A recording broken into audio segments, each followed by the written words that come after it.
So I want to tell a story about how this guy came to be.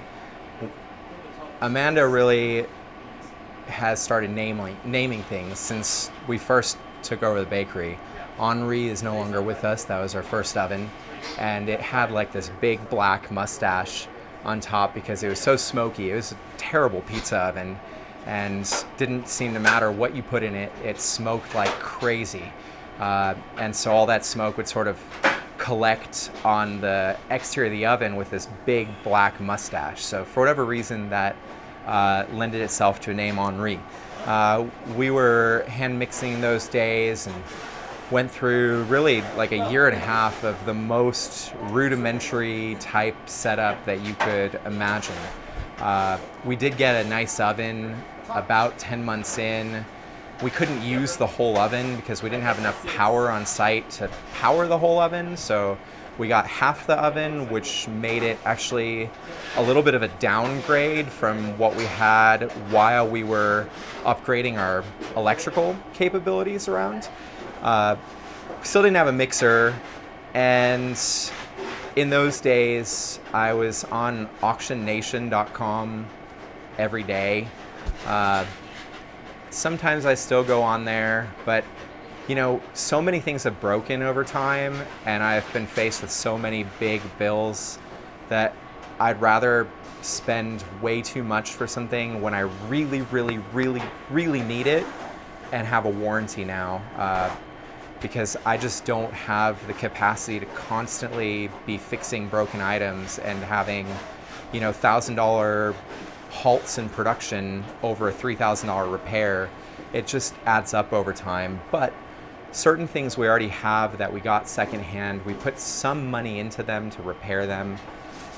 And this is the General. It's the General because we learned a little bit about it when it was on auction.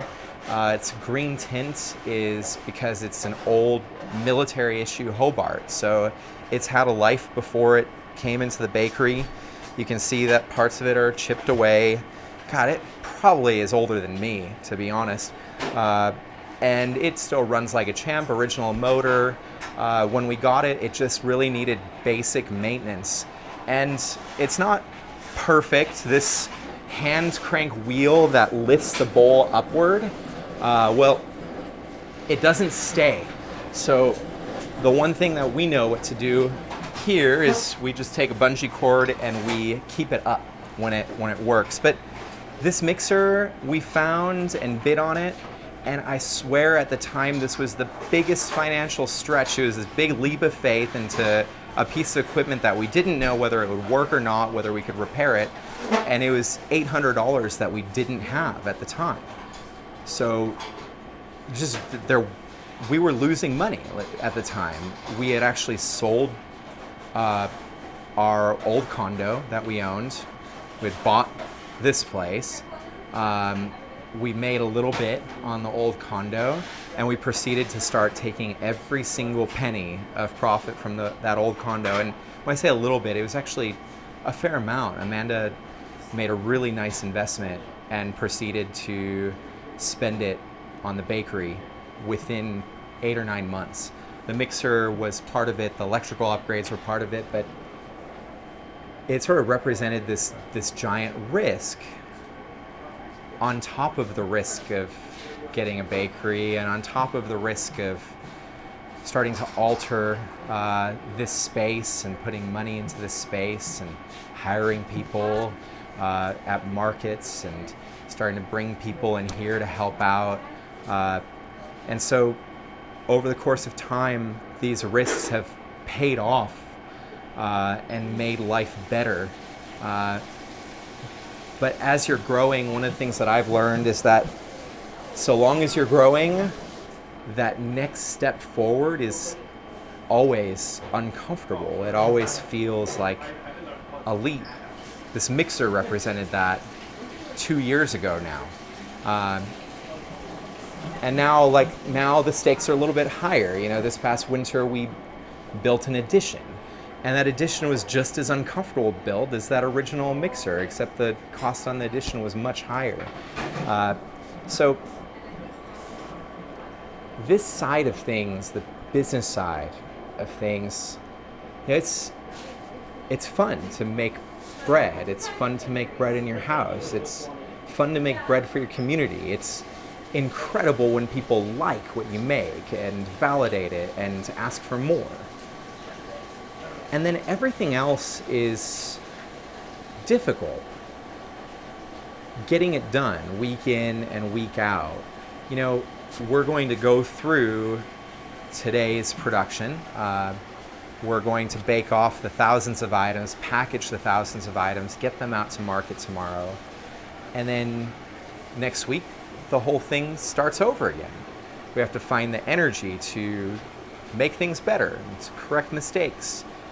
We have to find the energy to do all the production around here, but then figure out, well, what is the next thing that we need to do to improve our world, meaning our space, meaning the spaces that are outside of the space that we utilize, our vehicles, our infrastructure, our logistics. There's so much to doing all of this that has nothing to do with making dough. And it's a lot of fun. It's great when it works. It is something that isn't light. The workload is heavy, but what keeps us going is the fact that it's on our terms. We're building our own future and the future of our community. We're hopefully offering our community something that they find valuable, like these pastries that literally just came out of the oven now. You might have seen these in the walk-in cooler, but now these fully formed sourdough croissants, you can see that they rose beautifully. They're super hot still, so you can't do anything other than cool them down. But it's really worth it to keep perfecting all this every single week and seeing people's reactions to it. We get a lot of feedback from all of our customers, and really what keeps all of us energized is knowing that the result of this is somebody else's smile and pleasure and enjoyment at home. The thing that keeps me super, super motivated over time with all of this is the notion that we could be building these cultural memories.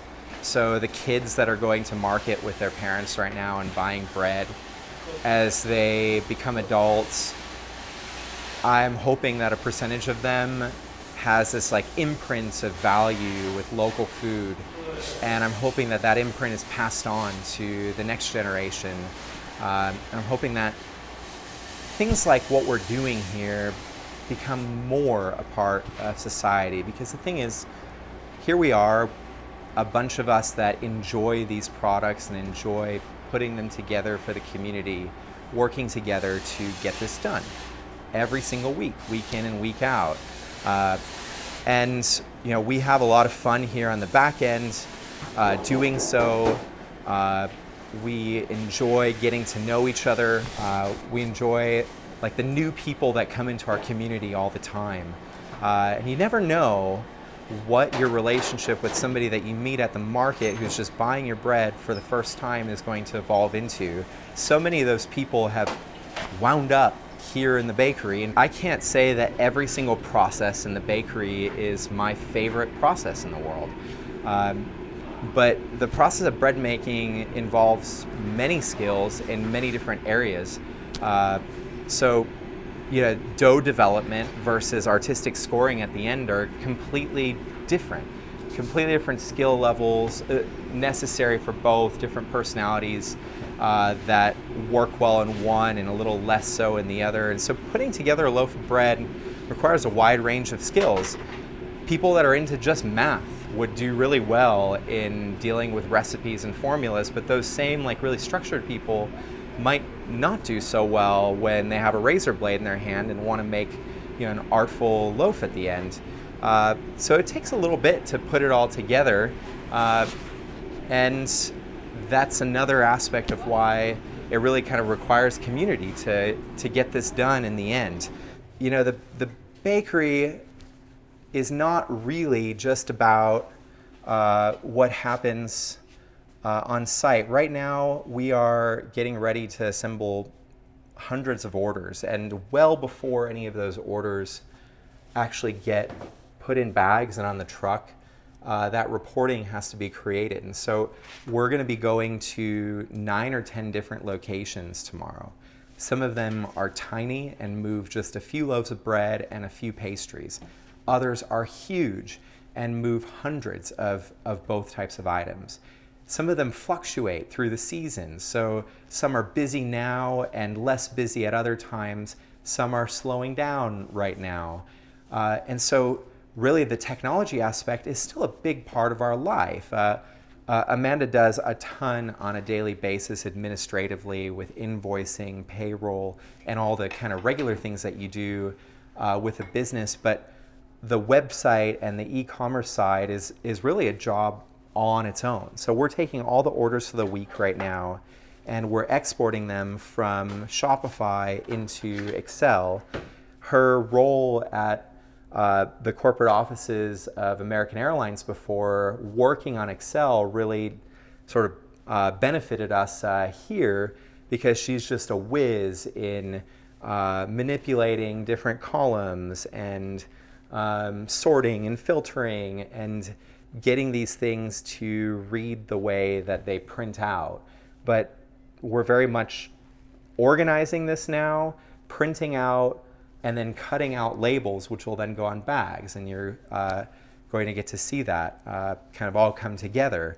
We're graduating in this area too. I've sort of talked about how everything about what we do has to continually change and evolve. We're not at a finishing point by any means. We're still in the early stages of our operation. I don't know when you are no longer in the early stages. I think that that's some sort of a horizon that is out there and perhaps never appears for the owner. Maybe it will.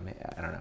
I am the person that is excited by change and by building and by venturing into the unknown. And just because there's one person in an organization of any size, whether it's your family or whether it's a big corporate office that has this high appetite for change, I think almost everybody else is a little bit nervous about going into the unknown. I remember sharing the idea of this construction project with Amanda.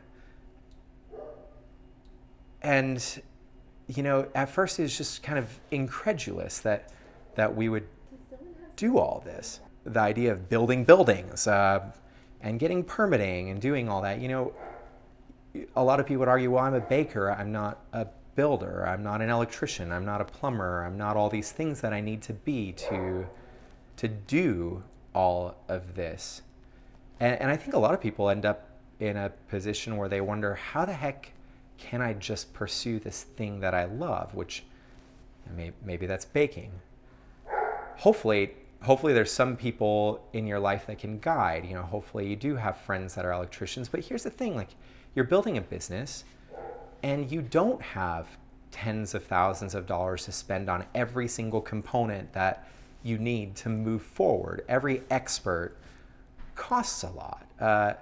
Every person that helps you costs a lot, but your energy is finite. Your abilities are finite, and yet the public perception is of the finished product only. So you don't really get much of a chance to explain yourself like, hey, this is an in-progress thing. But then again, I don't know how else you do this. Somebody just like gives you a couple $1 million and you build all this infrastructure and you can do everything perfectly from day one. Maybe some people start businesses that way, and I think that the people that do often start them with giving up a huge portion of what was theirs right from the get-go. And that's not really the vision that Amanda and I have for our future. We want something that can stay in our family and that can be something that we're proud of for a long period of time. It's difficult to navigate a lot of the time. So but I think we're managing. This process, this reporting process, it's easy to go in the bakery and demonstrate this, demonstrate that, work on this, work on that. It's also really easy to find the fuel to get better at those things because there's a lot of passion tied to the baking process. And you mess up, you see your mess up, it kind of smacks you in the face because you've just spent a lot of time with the product, and you just naturally work on getting better. When it comes to this stuff, though, you work a long day and you get back in and you realize that, gosh, there's this website project that you need to get done. Some aspect of your online store needs to be tweaked. Some checkboxes need to be checked. Some text needs to be written. Oh, there's this change here and that change over there that you need to update. You change the photos there. You need to figure out how to organize hundreds of orders and figure out how to get them how to help your crew get them from racks of orders into organized bags that are accurate, going to all the right places and at all the right quantities. And so a lot of this is forecasting. We have built a lot of our own spreadsheet over time, and it started out very basic. The first thing we did was get all of our recipes onto a spreadsheet, got our recipes in a place that we can manipulate them. The next thing that we did, and it took us, like a year of just grinding away in the bakery 20 hours a day to find the energy and time to sit down at a computer and build a advanced spreadsheet from scratch. It didn't take that long to build the spreadsheet. What took longer was the will to build the spreadsheet. And since then, it's just been an evolution. So this is one particular spreadsheet that we use for pre-orders, and we have another one entirely that we use for forecasting. It has all of our locations that we're at tomorrow. It has last week's sales as one of the parameters. It has a lot of data that I sort of put in that I've collected and aggregate. And from that data, I make decisions on how many breads to mix and how many croissants to mix. And then I check the data that I made the next week. So, we go out to market and hopefully we come back with very little to nothing. And then I go back and I look at every single item. I actually assess the time at which it ran out at the market. So let's take those chocolate croissants, for instance. If a farmer's market is 4 or 5 hours, and if the chocolate croissants run out after 2 hours, then I had an opportunity to sell chocolate croissants for another 2 to 3 hours. My job is to figure out how many more could I sell had I been given the opportunity to sell in those 2-3 hours. So we figured out all different types of data points that interest us that we then plug in and build formulas around so that those formulas then spit out a number. And it's a suggested number of what we need to make. Now, you could make all these manual calculations, but then you're sort of reinventing the wheel every single time you sit down at the computer. You're writing out manually what you're doing. You're logically making calculations on how much, and it becomes overwhelming. So one of the ways that you can scale up from being a baker with a Rofco oven baking 9 loaves at a time to being a baker baking hundreds of loaves at a time is to get organized on the back end. Don't let this part slide. There are things you can do right away, even if you don't have the time to invest in the computer yet. One of the things that we did was right from the get-go of Proof, we started a QuickBooks Online account.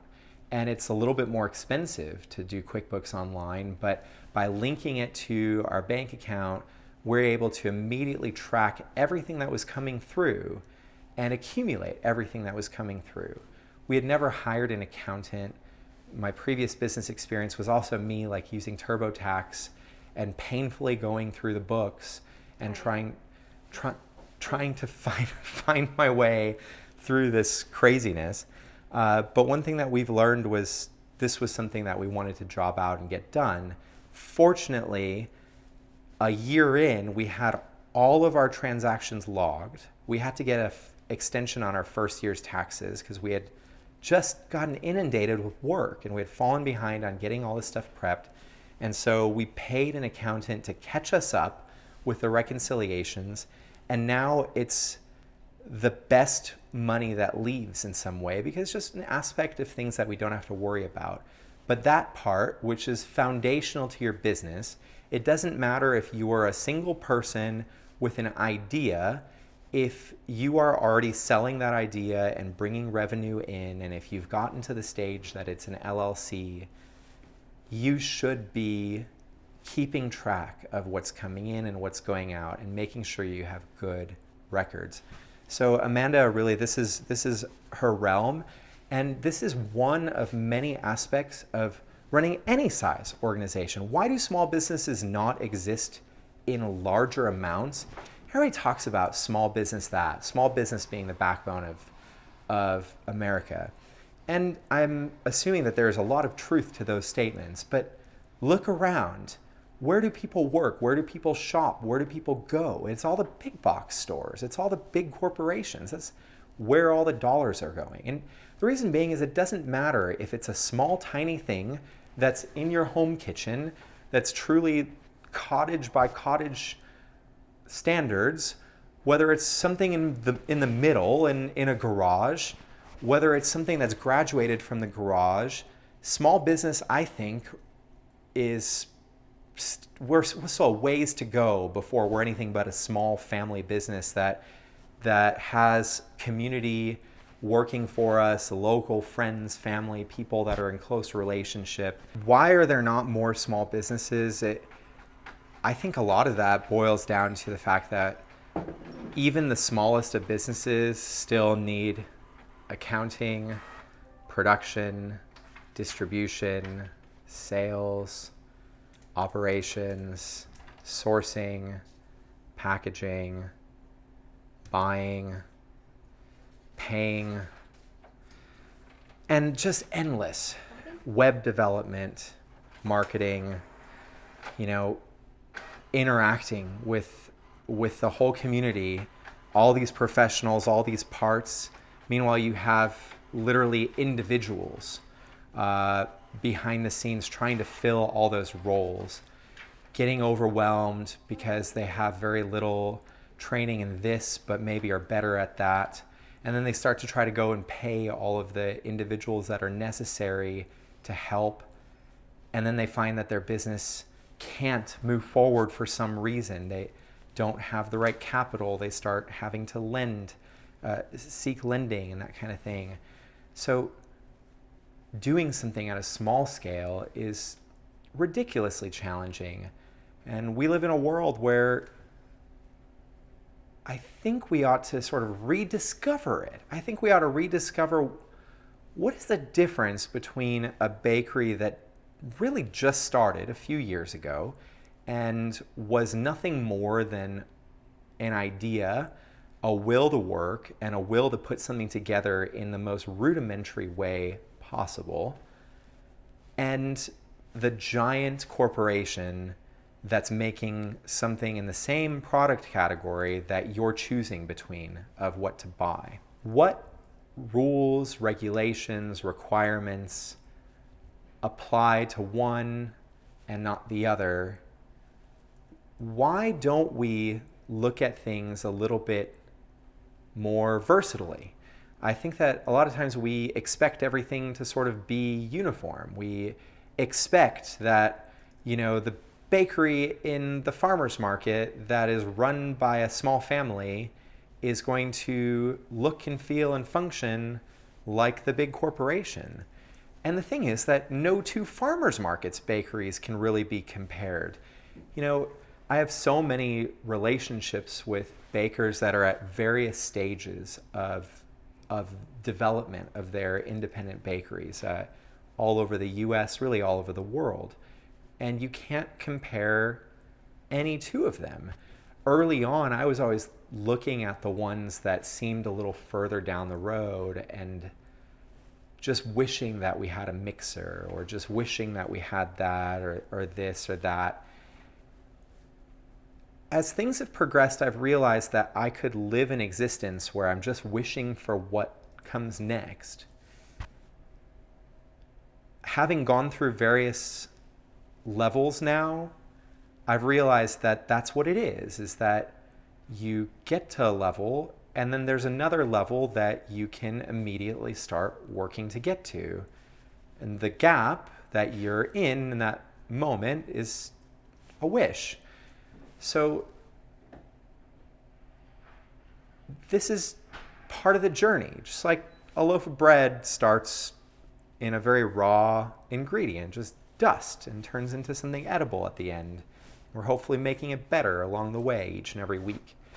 We as a business have decided what we want to build. And for us, we have to reach a level that pays the bills, that allows us to live a happy, peaceful, stable life, that allows us to deal with whatever life might throw our direction, meaning we can't just be a fair weather bakery. We have to have some reserve, some ability to pivot, which means we have to do really well as a business.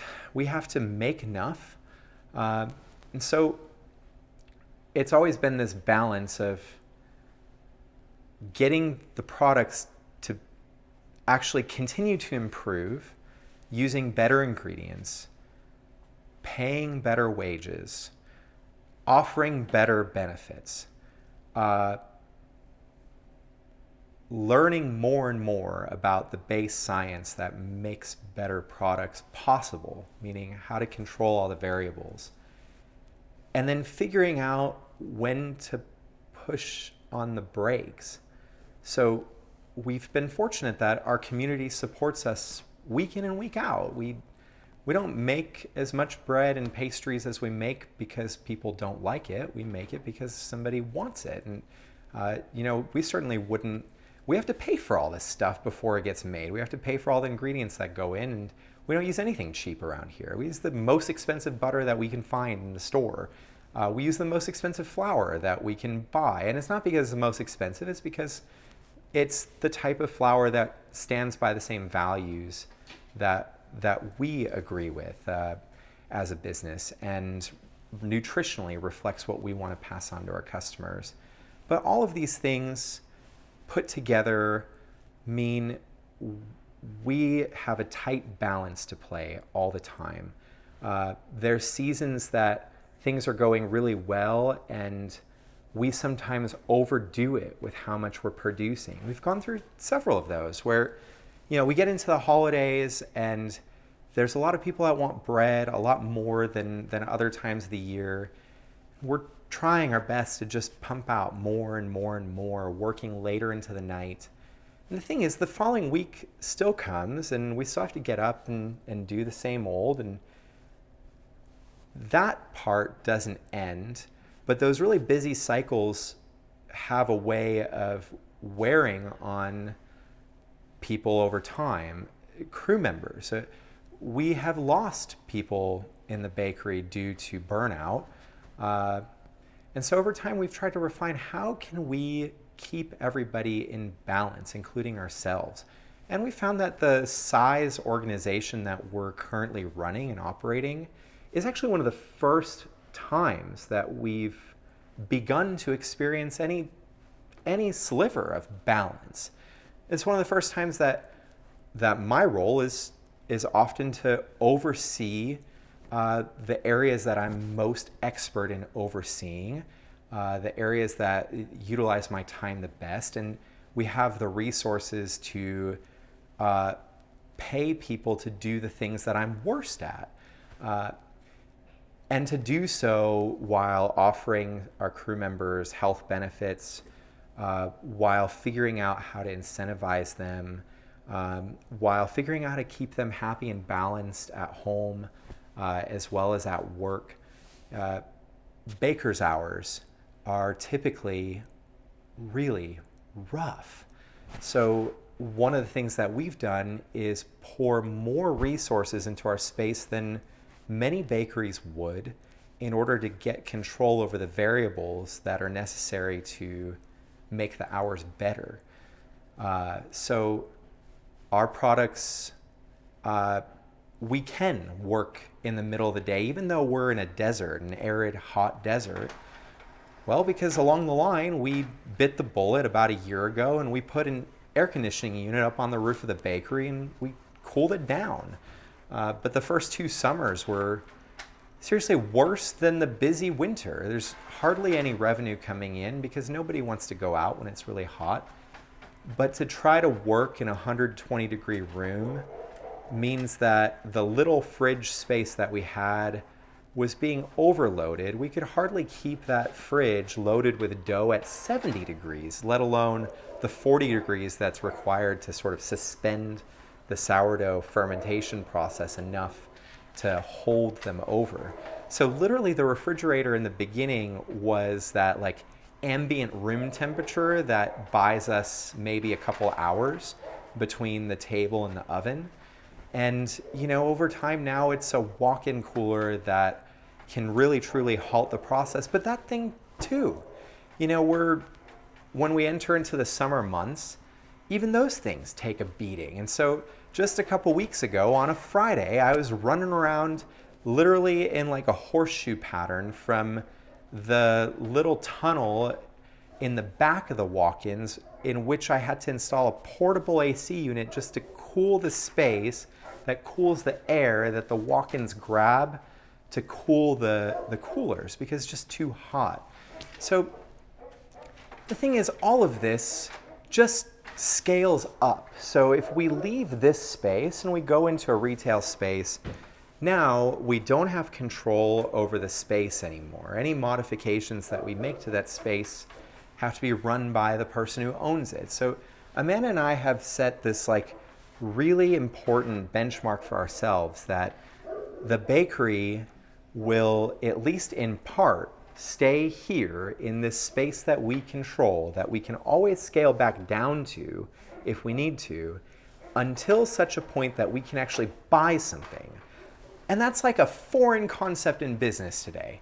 The idea of buying commercial real estate. The idea of this old like dream, I think it was called the American dream, of owning your little piece and being able to operate it well. That, I think, translates into business as well. I mean, we live and die out there in the bakery. It's like everything we've got. You know, we have a lot of other cool things going on, like we garden and you know, we have kids that we love and we have hobbies and we have interests. But the thing that pays the bills is the bakery. And so we don't want to put ourselves in a position where all of this time that we've put in, all of these sleepless nights, result in our house being put up as collateral and a person who doesn't know us, actually probably a group of people that own a real estate investment trust that will never know us, are the ones who ultimately get paid on our labor no matter what. So we've realized that it's either American dream or bust for us. And if that means that we sort of have to be uncomfortable for a little while, that's fine. When it came time, when our car recently broke down, it was a car that we owned and that I put 300,000 miles on, broke down. We have one other family car. A lot of people have 2 family cars. We decided to get a box truck instead. And now we're faced with a position where we actually really need to figure out how to keep the box truck off site here most of the week. But we don't have that yet. So, you know, it's always like a step forward that creates layers of challenges that we then have to overcome.